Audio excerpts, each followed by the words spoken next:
ওরে আমার মা আমার বোন আপনাদের বলি, আপনারা হয়তো সকলে সমান নন, আপনার স্বামীরাও সমান হয় না। কারো স্বামী হলো দিনে হয়তো 1 লাখ টাকা কামাই করে, আবার কারো স্বামী আছে দিনে 300 টাকা ইনকাম করে।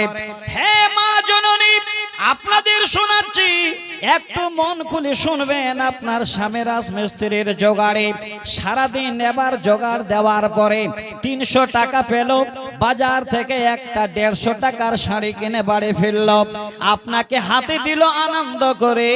মারে আমার নিয়ে যদি বলতে পারেন, স্বামী ধন আলহামদুলিল্লাহ, আজকে আমি যেন খুশি হলাম, আমার জন্য একটা 150 টাকার শাড়ি এনেছেন, এতে আমার কোনো আপত্তি নাই, আমি সদরে গ্রহণ করে নিলাম। নবীজি বলেন ওয়া কালবুন শাকিরুন, সেই হৃদয় সব থেকে বড় দামি, যে হৃদয় অল্পতে সন্তুষ্ট হয়, আল্লাহর শুকরিয়া আদায় করে। 2 নাম্বার।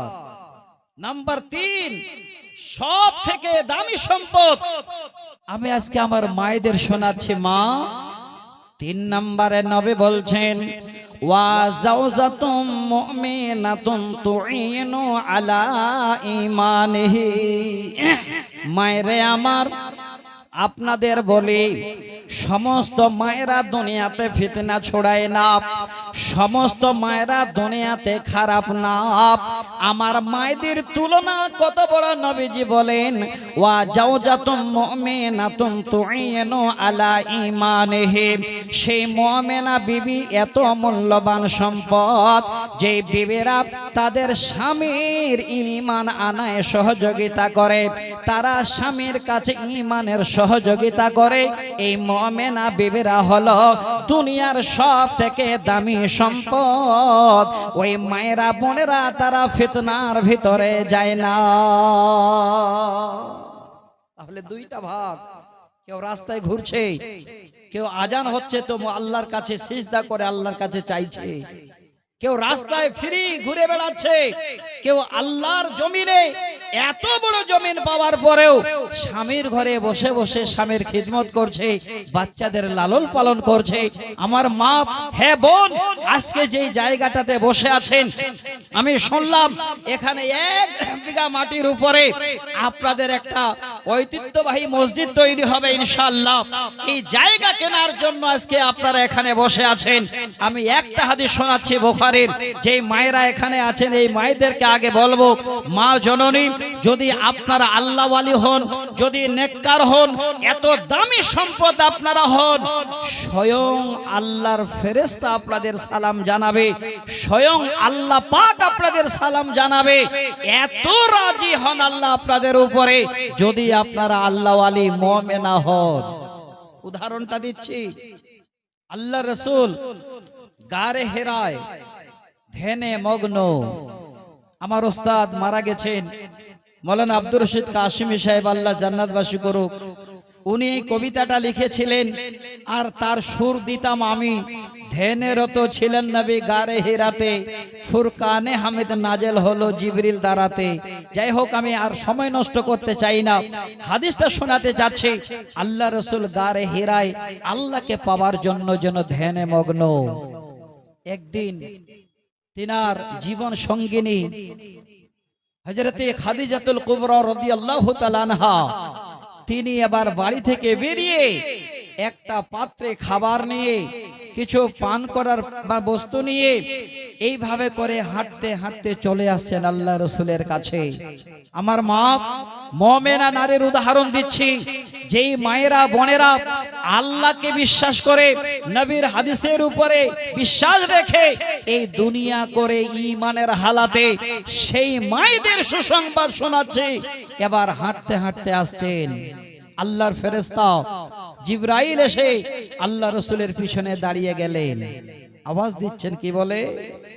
ইয়া রাসূলুল্লাহ হাজিহি খাদিজাতু কাদ আতাদ মাইদাউন আও তাআমুন আও শারাবুন ফাইজা হিয়া আতাদকা ফাকরা আলাইহাস সালামা মিন রাব্বিহা ওয়া মিন্নি ওয়া বাশশিরহা বিবাইতিন ফিল জান্নাতি লা সাখাবা ফীহি ওয়ালা নাসাবা। আল্লাহর নবীর পিছনে জিবরাইল দাঁড়িয়ে বলেন, নবী গো, ওই যে লক্ষ্য করুন আপনার জীবন সঙ্গিনী আপনার খাদিজা হাঁটতে হাঁটতে চলে আসছে, তার হাতে একটা যেন পাত্র রয়েছে, সেখানে খাবার এবং পান করার কিছু বস্তু রয়েছে। ওগো নবী, যখনই খাদিজা আপনার সামনে এসে হাজির হয়ে যাবেন, খাদিজার সঙ্গে কথোপকথনের আগে, কথা বলার আগে সর্বপ্রথমে সুসংবাদটা দিয়ে দেবেন আল্লাহর তরফ থেকে। আল্লাহ পাক যেন খাদিজাকে সালাম জানিয়েছেন, আমার তরফ থেকে আমিও খাদিজাকে সালাম জানিয়েছি। নবী গো, শুধু সালাম জানিয়ে ছেড়ে দেবেন না, ওয়া বাশশিরহা বিবাইতিন ফিল জান্নাতি, জান্নাতের সুসংবাদটাও দিয়ে দেবেন। লা সাখাবা ফীহি ওয়ালা নাসাবা, যে জান্নাতের ভিতরে কোনো শোরগোল হবে না, কোনো রকমের সেখানে দুঃখ বেদনা হবে না, সেই জান্নাতের সুসংবাদ খাদিজাকে দিয়ে দেবে। আমার মা, হে বোন, আপনাদের কেন দাওয়াতের প্রয়োজন রয়েছে? আজকে যেই মুমিনা মায়েরা আপনারা বসে আছেন, এই মায়েদের কাছ থেকে এবার এমন ছেলে মেয়ে তৈরি হবে, আপনার ছেলে মেয়ে কোথায় পৌঁছাবে। দ্বিতীয় পয়েন্টটা বলার আগে আমি এই শব্দটার উপর একটা হাদিস শোনাচ্ছি, ওয়া বাশশিরহা বিবাইতিন ফিল জান্নাতে লা সাখাবা ফীহি ওয়ালা নাসাবা। আজকে আমরা এই জান্নাতের আশায় 70,000, 1 লাখ, 1.5 লাখ টাকা করে মসজিদের জায়গা কেনার জন্য হাত বাড়িয়ে দিয়েছি। আমি একটা হাদিস শোনাচ্ছি, শোনেন ভালো করে। মদিনার বুকে একজন এতিম সন্তান ছিল, যার বাবা নেই, মা নেই। বাবার ছোট্ট একটা অর্থ ছিল, সেটা হলো একটা ছোট খেজুর বাগান। আমি জান্নাতের সংবাদটা দেওয়ার জন্য, যেই জায়গাটাতে মসজিদ হবে, যারা এখানে বসে আছেন এই সংবাদটা নেবার জন্য এই হাদিসটাকে তুলে দিচ্ছি। এবার এতিম ছেলের বাগান, মা নেই, বাবা নেই, মা হারা, এই ছেলের বাগানটা ছিল একটা বর্ধিষ্ণু পরিবার, যার নাম হলো আবু লুবাবা। সে বিশাল ধনী ব্যক্তি মদিনার বুকে, তার খেজুর বাগানের পাশে এই ছোট্ট এতিম সন্তানের খেজুরের বাগান। সততা দেখেন। একদিন এতিম ছেলে এবার খেজুর বাগানে গেছে, গিয়ে দেখেন চারিদিক থেকে খেজুরগুলো ইদিক উদিক এলোমেলো পড়েছে। আমি আমার মুখের কথা বলছি না, তিনটা হাদিসের হাওয়ালা দিচ্ছি। প্রথম হাদিসটা আপনাদের বলছি, শোনেন, একদম সহি সনদে ইবনে হিব্বান নামে একটি হাদিস আছে। সেই হাদিসের 12,183 নম্বর হাদিস। এবং আর একটা বলছি, মুসনাদে হাকিম নামে একটি হাদিসের কিতাব, সেই হাদিসটাতেও এই সুন্দর করে এই হাদিসটা উল্লেখ আছে। এবং আর একটা কিতাব বলছি, সৌন্দর্যল ইতিহাস, লিখেছেন আব্দুর রব শামীম আব্দুর রব শামীম সাহেব, বীরভূমের এই ইতিহাসের কিতাবে। আর একটা লেখকের নাম বলছি, আব্দুল হামিদ ফাইজিবা মাদানী, আমরা সবাই চিনি, আল্লাহ দিয়েছেন আমাদের বড় মগনি, উনি লিখেছেন একটা কিতাব। সেই কিতাবের ভিতরেও এই হাদিসটাকে উনি উল্লেখ করেছেন এবং মুসলিমের হাওয়ালা দিয়েছেন, সহি সনদ বলেছেন। আমি আপনাদের সামনে তুলে দিচ্ছি বন্ধু, একটু নজর করবেন। ছেলেটা এবার গিয়ে দেখছে অনেকগুলো খেজুর পড়ে আছে।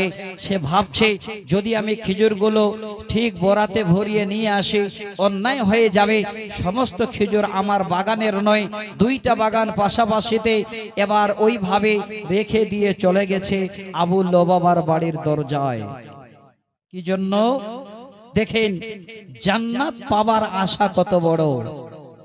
এতিম ছেলেটা বলেন, আমি আবু লুবাবার বাড়ির দরজায় গিয়ে আওয়াজ দিলাম, ওগো আবু লুবাবা, আমি মা হারা বাবা হারা সন্তান আপনার কাছে এসেছি একটা কথা জানার জন্য। ওগো আবু লুবাবা, আপনার আর আমার বাগান এক জায়গায় খেজুর গুলো পড়ে এলোমেলো হয়ে গেছে, তাই আমি আজকের দিনে আপনাকে জানাতে চাই আপনারা আর আমার বাগানের মাঝখানে একটা প্রাচীরের ব্যবস্থা করা হোক। আমি আমার বাগানের খেজুর আমি নেব, আপনার বাগানের খেজুর আপনি নেবে। প্রাচীর শুরু হলো, একদম সহি হাদিস। দীর্ঘ রাস্তা, প্রাচীর হলো, মাঝখানে একটা বিশাল বড় খেজুর গাছ দো সীমানায় মাঝখানে পড়ে গেছে। এবার সেই খেজুর গাছ আয়ত্তে ছিল আবু লুবাবার। গাছটা যদি কাটা হয় তাহলে প্রাচীর সোজা হবে, নচেত প্রাচীর সোজা হবে না, আবার বাঁকা হয়ে যাবে। ছেলেটা ভাবছে এই গাছ যদি এখানে থাকে আবার খেজুর নিয়ে সমস্যা হবে। আবু লুবাবার কাছে আবেদন, একটু গাছটা যদি কেটে নিতেন প্রাচীরটা সোজা করে দেওয়া হতো। আবু লুবাবা ধমক দিয়ে বলছে, আমার গাছ আমার জায়গায় থাকবে, আমি কোনো মতেই যেন গাছ কাটবো না, চলে যাও। এতিম সন্তান বেরিয়ে আসলেন, যাবেন কোথায়? তিনি এবার বলেন, আমি আর কারো কাছে না গিয়ে আমার হাবিব নবী মুহাম্মদ রাসূলুল্লাহ পড়ুন সাল্লাল্লাহু আলাইহি ওয়াসাল্লাম তিনার কাছে গেলাম। নবীকে গিয়ে বলি, নবী গো, আজকের দিনে এই বাগানের মধ্যে যেন সমস্যা দেখা দিয়েছে, তাই যদি কোনো সমাধানের ব্যবস্থা থাকে আপনি করে দিন। নবী বলেন, যাও আবু লুবাবাকে আমার কাছে ডেকে এনো। আবু লুবাবা বর্ধিষ্ণু পরিবারের মানুষ, সেই জন্য এবার আসার জন্য ইনকার করে দিল, আসতে চাইল না। আল্লাহর নবী সাহাবীদের নিয়ে হাজির হলেন। আবু লুবাবাকে বলেন, আবু লুবাবা, এই বাগানের মাঝে তোমার গাছটাকে কেটে নাও, একটা প্রাচীর সোজা হয়ে যাবে, সমস্যার সমাধান হয়ে যাবে। আবু লুবাবা সঙ্গে সঙ্গে নবীর কথাকে ছুঁড়ে ফেলে দিল। আল্লাহ নবী বলছেন, আবু লুবাবা শোনো, আজকের দিনে তুমি যদি এই বাগানের গাছটাকে কেটে নাও, আমি নবী আল্লাহর জান্নাতে একটা গাছের জিম্মাদার হব। তারপরে অস্বীকার, কোনো মতেই মানল না। আল্লাহ রাসূল পিছাবেন, তার আগে পিছনে সাহাবী আবু দাহদা নবীকে বলেন, নবী গো, এই গাছের জিম্মাদার শুধু আবু লুবাবার জন্য না আর কারো জন্য? নবী বলেন, আবু দাহদা, এই গাছের জিম্মাদার শুধু আবু লুবাবার জন্য নয়, যদি ফয়সালা কেউ করে দিতে পারে তার জন্য এই জান্নাতের গাছের জিম্মাদার। আবু দাহদা বলেন, আমার যেন আর ঘুম আসে না, আমি আবার চলে গেলাম আবু লুবাবার বাড়ির দরজায়। আওয়াজ দিয়ে বলছেন, আবু লুবাবা, আমি আবু দাহদা তোমার কাছে এসেছি ভাই একটা কথা বলার জন্য। আবু লুবাবা বলে, বলুন কি বলতে চান? সাহাবী আবু দাহদা বলছেন, ভাইরে, একটি গাছ যেন দোষীমানায় পড়েছে, এই গাছটা যদি তুমি বিক্রি করতে চাও, ফাকালা বিনি ফিল হাদিকাতে, যদি তুমি তোমার এই গাছটা বাগানের গাছটা বিক্রি করতে চাও, আমি তোমার গাছটাকে কিনে নিতে চাই। আমার একটা খেজুর বাগান আছে, প্রায় কম বেশি 600 খেজুর গাছ আছে। ওই বাগানের ভিতরে সুন্দর বাড়ি তৈরি করা আছে, সমস্ত কিছু বাগানের ভিতরে, পানির ঝর্ণাও যেন রয়েছে। যদি তুমি সেই গাছটা বিক্রি করতে চাও, আমি আমার বাগান বাড়ি দিয়ে এই গাছটাকে কিনে নিতে চাই। ভাই বলো তো রাজি আছো কিনা? রাজি হয়ে গেছে বলে আলহামদুলিল্লাহ। আনন্দের সীমা নেই, খুশিতে চলে আসছে। আল্লাহ এই দুনিয়ার বাগান বাড়ি গাড়ির কি বললো, আজকে আমি জান্নাতের গাছ কিনতে পেরেছি। হাঁটতে হাঁটতে আনন্দে বাড়ির দরজায় পা ঢুকাবেন, দরজায় হঠাৎ মনে পড়ে গেল, এই বাড়ি তো আর আমার নয়, এই বাগান তো আমার নয়, আমি জান্নাতের গাছের বিনিময়ে বাগান বিক্রি করে দিয়েছি। এবার দরজায় পা উঠিয়ে দরজা থেকে আওয়াজ দিচ্ছে, বিবি ওরে উম্মে দাহাদা কোথায় আছো, তাড়াতাড়ি করে দরজায় বেরিয়ে এসো। বিবি আওয়াজ দিয়ে বলেন, স্বামী গো ঘরে আসুন, কি প্রয়োজন ঘরে বলুন। আবু দাহাদা বলে, বিবিরি শুনে যাও, ঘরে যাওয়ার মতো সময় নাই। উম্মে দাহাদা যদি আসেন, দেখেন স্বামী দরজায় পা উঠিয়ে আছে, ভিতরে ঢুকে না। আবু দাহাদা বলেন, হে বিবি উম্মে দাহাদা, আর দেরি করো না রে, এই বাগান আর বাড়ি আমাদের নয়, আমি জান্নাতের একটা গাছের বিনিময়ে বিক্রি করে দিয়েছি।